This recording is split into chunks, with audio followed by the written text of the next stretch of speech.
bird dogs. So we want to make sure that this abdominals are tucked in tight, the belly button is towards the spine.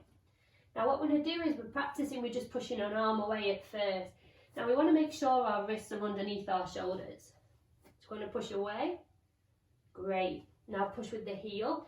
Now notice I'm pushing with the heel and not with the toe. The reason for this is you get more glute activation pushing with the heel. Okay? We can manage that, we can do separate. Great. Okay, so if we can do that, we're going to try both together, opposite arm and opposite leg. So we're going to try and push opposite walls apart. 1. Good. And then the other side. 2. 3. 4.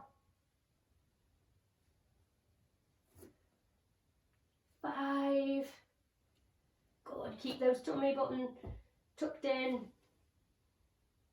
Good. 7. 8. 2 more.